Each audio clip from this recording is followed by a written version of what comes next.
All right, let's go beyond all that right now. Let's get into something really important here that I think you all came here to talk about. All right, so we set goals. Okay, what happens when you set goals? A couple things happen right away. First thing you think about is you got to work harder, right? First, number one. Number two is the old word discipline. How often have we been taught that? You got to be more disciplined in life. Then what do? You got to go to focus. How many times you've been coached or with your manager or something or someone in your life that's important to you? Hey, focus. Next thing from there, what you do is you're working hard, you're more disciplined, you're focused. You start to feel a little frustration. That frustration could quite simply be, hey, wait a minute, maybe this isn't for me. Then you persevere, right? The next thing you do is you're going to persevere. The persevere is you're going to go back, work a little harder, stay a little more focused, have a little bit more discipline. From there, things are working but not so good, you're going to get burnt out. How many people here got burnt out before? When you get burnt out, what happens?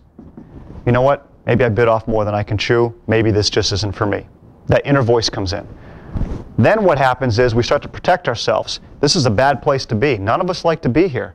We get real upset here. So we protect ourselves, and as we talked about earlier in the session, our ego, what does our ego do?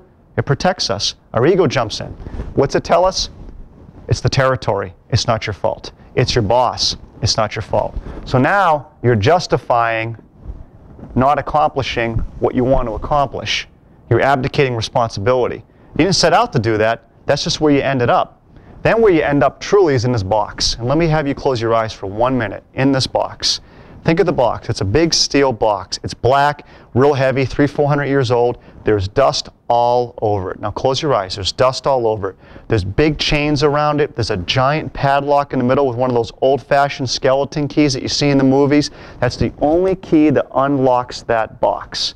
And who's in the box? We're in the box. How are we in the box? Our comfort zones. Okay? Our comfort zones become the box. We actually start to engage life and think about life and act in life according to the rules of the box. That box that we've created by going through this process over and over in our life. There's one simple change. This is what I want you to take away from this. I want you to start thinking about the goals in a different way. Don't worry about the physicalness of the goals of working harder. I want you to start to change how you think, because how you think is what's going to unlock this box. Let me give you a quick example, okay? What motivates us? There's a couple things that motivate us. We're motivated by fear. Is fear the motivation for the goal? We're motivated by pleasure. Is pleasure, is your personal pleasure, whatever that may be, is that what's motivating you to achieve this goal? Or is it others? And what I want to talk about today and get into detail today is the others. All right? How do we help others? And by helping others, is that what helps us get our goals? For instance, many of you go out there to sell, and you sell to help people. And your main goal is to try to help them. But we set goals differently. We set goals about our self-centered needs. Goals actually become based out of our fear and our own pleasures. So we sell one way, but yet we set goals, the other way. And I want to get into that today.